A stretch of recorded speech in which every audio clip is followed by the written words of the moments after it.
everybody, including all of my veggie lovers out there. I hope you've been enjoying the videos, and I hope that you like and subscribe to my YouTube channel where I'll be posting an array of different videos revolving around faith, fitness, fun, and good healthy food. So today you're going to be joining me in having a delicious dinner. It's quick, light, and easy, consisting of cauliflower soup and asparagus. So join me in making this wonderful dish, and hopefully you'll make your own so you can taste it. Thanks.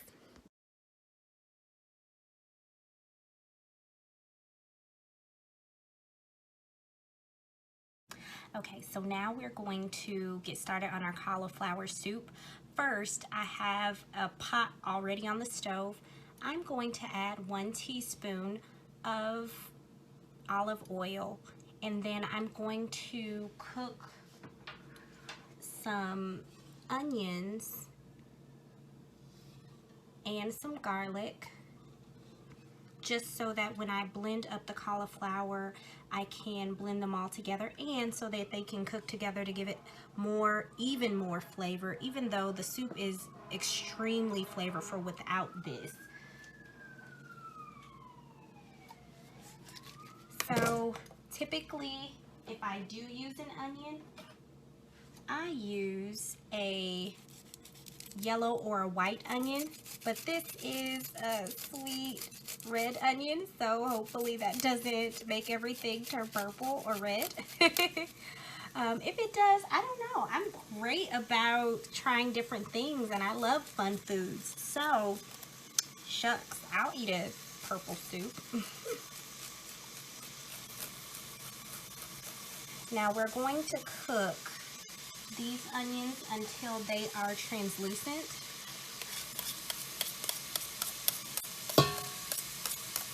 And then at that point, I'm going to add the water and then my cauliflower.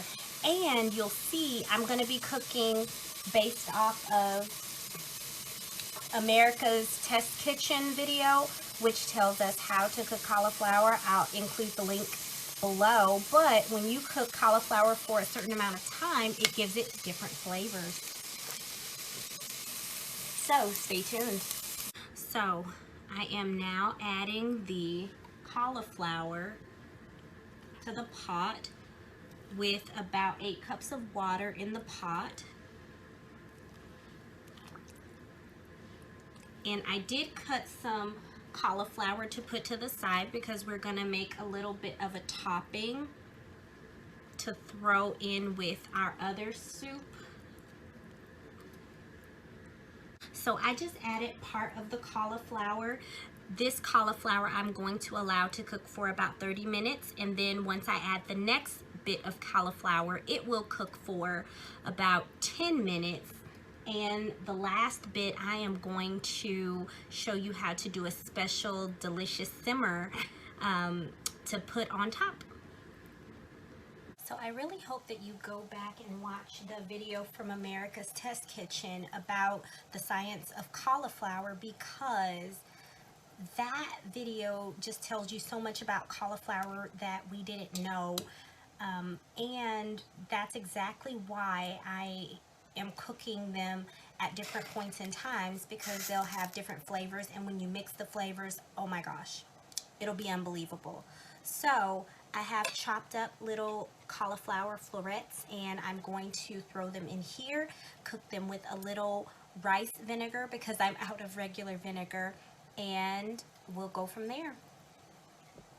So I'm going to keep cooking these until they start to get a little bit brown, and I might add a bit of water from this pot just to make sure that they don't burn.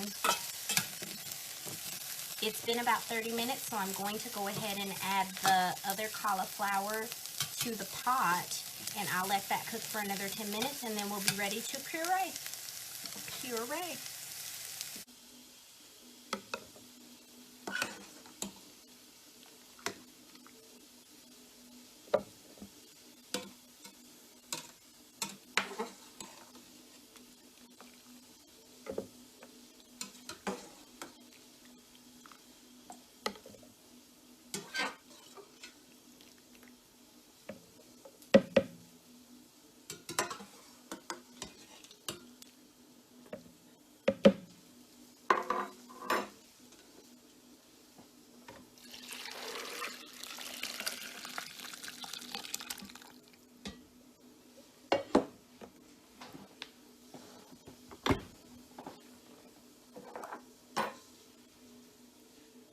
So here I have a flat baking sheet that I have lined with aluminum foil, and I'm going to just spread my asparagus on my baking sheet like so.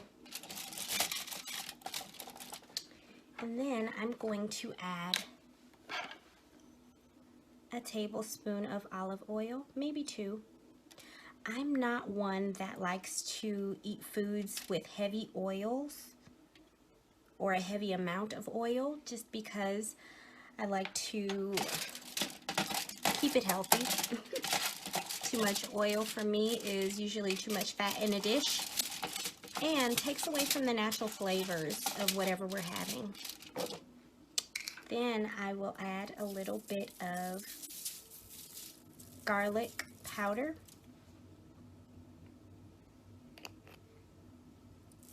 You can never have too much garlic powder. And I'm going to finish it off with a wee bit of Himalayan sea salt. Then I will put this in my oven,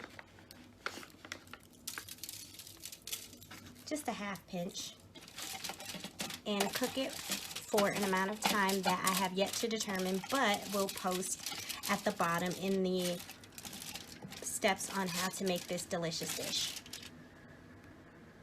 So you got to see the asparagus. It tastes amazing.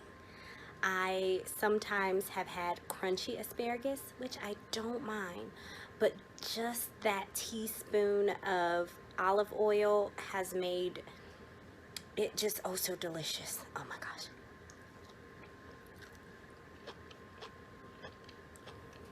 That's a winner. I cooked it for about 10 minutes, by the way. Totally guessed it. I probably should have had the time figured out, but I knew. I felt it in my heart. Here's our final product. Again, we have our cauliflower soup, and then we have that bit of cauliflower garnish on the top that gives it a different flavor. The flavors are amazing. Things I might do differently next time: I added a little bit too much water, which made it a little bit more runny and took away a bit of the flavor, but it's still very flavorful. And now I'm gonna eat it, and I'm gonna enjoy it, because I love to eat some good food. I dance while I'm eating. I hope you all enjoyed this video. Stay tuned for the next video. Don't forget to like and subscribe, and also give me some thoughts on what else you'd like to see.